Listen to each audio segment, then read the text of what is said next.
اس دنیا میں آنے سے پہلے بھی ہم ایک زندگی گزار آئے ہیں اور بدقسمتی سے اس کا تصور بہت کم لوگوں کو حاصل ہے، اور عہد حاضر کے جو ریشنلسٹ قسم کے عقلیت زدہ میں کہتا ہوں انہیں، یا عقلیت گزیدہ، عقلیت سے ڈسے ہوئے لوگ، وہ ان چیزوں سے اباع کرتے، دور بھاگتے ہیں۔ ہماری پہلی تخلیق ہوئی تھی عالم ارواح میں، الارواح جنود مجندہ، لشکروں کے لشکر تھے۔ آدم سے لے کر آخری انسان جو دنیا میں پیدا ہوگا قیامت تک، سب کی ارواح عالم ارواح میں پیدا کر دی گئی۔ وہاں عہد لیا گیا، الست بربکم قالوا بلا، کیا میں تمہارا رب نہیں ہوں، مالک نہیں ہوں؟ ہم سب نے عہد کیا تھا، کیوں نہیں؟ شہید نا، ہم گواہ۔ یہ عہد الست، اور ظاہر بات ہے کہ عہد جو ہوتا ہے جب تک انسان کو اپنی ذات کا شعور نہ ہو، خود شعوری نہ ہو۔ آپ دنیا میں معاہدہ کرتے ہیں تو کہتے ہیں کہ بقائمی ہوش و حواس میں یہ عہد کر رہا ہوں، معاہدہ کر رہا ہوں، تو ظاہر بات ہے کہ اس وقت ہم تھے اور ہوش و حواس کے ساتھ تھے، خود شعوری کے ساتھ تھے، لیکن صرف ارواح تھی، جسد نہیں تھے۔ اور یہی ہے وہ مقام جس کے بارے میں حضور نے سے جب پوچھا گیا کہ متى وجبت لک النبوۃ یا رسول اللہ، اللہ کے رسول آپ کو نبوت کب ملی؟ تو آپ نے فرمایا والآدم بین الماء والطین، ابھی آدم کا حیولہ جو ہے ابھی گارا گوندھ ہی رہا تھا، پانی اور گارے کے درمیان ہی تھے آدم، کہ میں اس وقت بھی نبی تھا۔ عالم خلق کا ابھی آغاز نہیں ہوا، ابھی عالم ارواح میں بھی جو تمام ارواح ہیں وہ اپنی امتیازی شان کے ساتھ ہیں۔ روح محمدی صلی اللہ علیہ وسلم، جس سے اگر نور محمدی کہیں تو غلط نہیں ہے، اس لیے کہ ارواح کا جو مادہ تخلیق ہے وہ نور ہے، جیسے فرشتوں کا مادہ تخلیق نور ہے۔ مسلم شریف میں حضرت عائشہ صدیقہ رضی اللہ تعالی عنہ سے روایت موجود ہے، اللہ نے فرشتوں کو نور سے پیدا کیا۔ روح، فرشتے روح ہیں، ارواح ہیں، روح القدس، روح الامین، اور ارواح انسانیہ بھی روح ہے، یہ سب ان کا مادہ تخلیق نور ہے۔ اس وقت ہم پیدا کیے گئے، صرف ارواح کی شکل میں ہم سے عہد لیا گیا اور پھر سلا دیا گیا۔ یہ پہلی موت تھی جو ہم پر وارد ہوئی ہے اس دنیا میں آنے سے پہلے، اس لیے کہ سورہ مومن کی ایک آیت میں فرمایا گیا ہے کہ جہنم میں لوگ جو ہیں فریاد کریں گے، ربنا امتنا اثنتین واحییتنا اثنتین فاعترفنا بذنوبنا فہل الی خروج من سبیل۔ اے اللہ، تو نے ہمیں 2 مرتبہ مارا، 2 مرتبہ زندہ کیا، تو اب 1 مرتبہ اور صحیح، کہ یہاں سے نکلنے کا بھی کوئی راستہ ہے کہ نہیں؟ اتنے مراحل سے تو ہمیں لے کر آیا ہے، ایک مرحلہ اور سی۔ تو یہ 2 موتیں کون سی ہیں؟ پہلی موت وہ تھی جب ارواح کو موت کی نیند سلا دیا گیا۔ پھر عالم خلق، جسے آج سائنٹسٹ کہتے ہیں، جس کا نقطۂ آغاز ہے بگ بینگ، عالم ارواح اس سے پہلے کی شے ہے، اس تک سائنس نہیں پہنچ سکتی، وہ سائنس سے ماوراء ہے۔ لیکن جہاں سے سائنس شروع ہوتی ہے وہ عالم خلق کا آغاز ہے، بگ بینگ سے۔ وہ پھر مختلف مراحل، تنزل کے مراحل بھی آئے، ارتقاء کا مرحلہ بھی آیا، تفصیل میں جانے کا موقع نہیں ہے۔ بہت سے تنزلات کے مراحل اور بہت سے ارتقاء کے مراحل طے کر کے آدم تیار ہوا ہے۔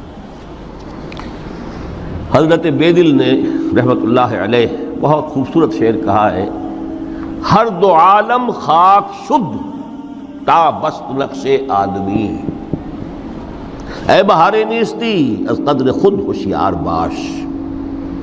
یہ پوری جو بھی کائنات کا جو سلسلہ شروع ہوا، بگ بینگ، اور بہت بڑے بڑے جو ناری کرے تھے جن کی کہ حرارت کا جب تذکرہ کرتے ہیں سائنسدان تو trillions and trillions of foreign height, یہ ان کی اس وقت اس کی جو حرارت کا عالم تھا، لیکن پھر وہ ٹھنڈے ہوئے، کچھ اس میں سے کوئی، پھر خاک کی تہ جو ہے زمین کے اس کرے پر آئی، ہر 2 عالم خاک شد۔ یہاں سے اب آدم کا حیولہ تیار ہوا، تا بست نقش آدمی، اس کے بعد ارتقائی مراحل ہیں، اور پھر آدم کی وہ روح جو کولڈ سٹوریج میں تھی جب وہ لا کر پھونکی گئی ہے، جسد آدم جو ہے وہ مسجود نہیں تھا، مسجود تو تب بنا ہے جبکہ اس میں روح آدم وہ لا کر پھونک دی گئی۔ فَإِذَا سَوَّيْتُهُ وَنَفَخْتُ فِيهِ مِن رُوحِي فَقَعُوا لَهُ سَاجِدِينَ۔ یہاں سے حیات دنیاوی کا آغاز ہو گیا۔ پھر وہ سلسلہ تناسل ہے، آدم اور حوا کی نسل میں سے ہر بچہ 4 ماہ کے بعد جب اس کا ایک حیولہ رحم مادر میں تیار ہو جاتا ہے، حدیث ہے متفق علیہ عبداللہ ابن مسعود سے رضی اللہ تعالی عنہ، اور جس کے اندر آغاز میں وہ کہتے ہیں کہ حضور نے ہمیں یہ بتایا وَهُوَ الصادق المصدوق، دیکھنا تم کہیں شک میں نہ پڑ جانا، محمد کون ہے؟ الصادق المصدوق، جو سچے ہیں، جن کی سچائی کی اللہ گواہی دیتا ہے، کہ رحم مادر میں 40 دن تم نطفے کی شکل میں ہوتے ہو، پھر 40 دن علقہ کی شکل میں ہوتے ہو، پھر 40 دن تو مضغہ کی شکل میں ہوتے ہو، پھر اللہ تعالیٰ فرشتے کو بھیجتا ہے جو اس میں روح پھونکتا ہے۔ وہی عمل جو آدم کے جسد حیولہ کے ساتھ ہوا تھا، ہر ابن آدم اور بنت آدم کے لیے وہی عمل ہے کہ جو رحم مادر میں 4 مہینے کے بعد دہرایا جاتا ہے۔ یہاں سے حیات دنیاوی شروع ہوئی، پھر موت، یہ دوسری موت ہے۔ اب پہلی موت تو وہ تھی، لیکن دوسری موت یہاں سیپریشن ہو جائے گی۔ جو زمین سے آیا تھا تخلیقی مادہ، وہ جسم میں گیا، جسم زمین میں گیا، گل سڑ کر ختم ہوا۔ جو وہاں سے روح آئی تھی وہ اس زمینی وجود کا جو لب لباب ہے، جان، نفس، اس کو لے کر اپنے ساتھ، اور وہ جائے گی عالم بالا کو۔ پھر یہ ایک وقفہ ہے، پھر بعث بعد الموت ہے۔ تو احیاء بھی 2 ہو گئے، ایک مرتبہ پہلی موت کے بعد زندہ کیا اس عالم میں، آنکھ کھلی اس عالم میں ہماری، یہ پہلا احیاء تھا۔ کیف تکفرون باللہ وکنتم امواتا فاحیاکم ثم یمیتکم ثم یحییکم ثم الیہ ترجعون۔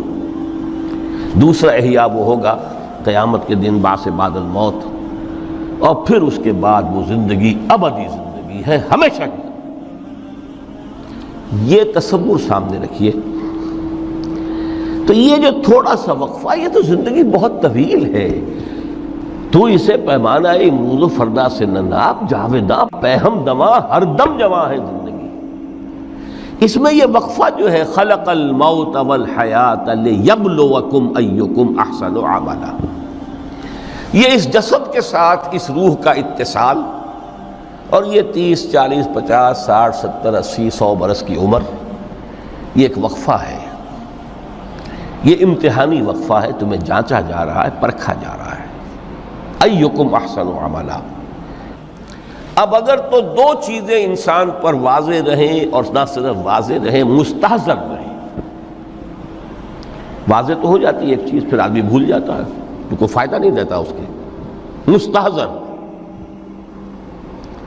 ایک یہ کہ اصل زندگی آخرت کی زندگی ہے، طویل ہے۔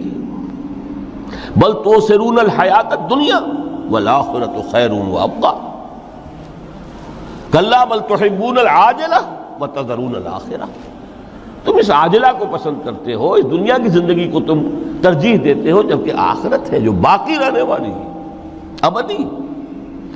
اگر تو یہ معلوم ہو، جیسا کہ سورہ عنکبوت کی آیت کے حوالے سے میں نے آپ کو آیت سنائی کہ وما هذه الحیات الدنیا الا لہو ولعب وان الدار الاخرۃ لہی الحیوان لو کانوا یعلمون، اصل زندگی جو ہے وہ آخرت کی زندگی ہے، کاش کہ انہیں معلوم ہوتا۔ ایک حقیقت تو یہ معلوم ہو اور مستحضر رہے کہ اصل زندگی آخرت کی زندگی ہے، اور دوسری حقیقت یہ کہ یہ دنیا کی زندگی ایک امتحانی وقفہ ہے۔ دین کی بات پھیلانا صدقہ جاریہ ہے، ثواب کی نیت سے ویڈیو کو شیئر ضرور کیجیے۔ جزاک اللہ۔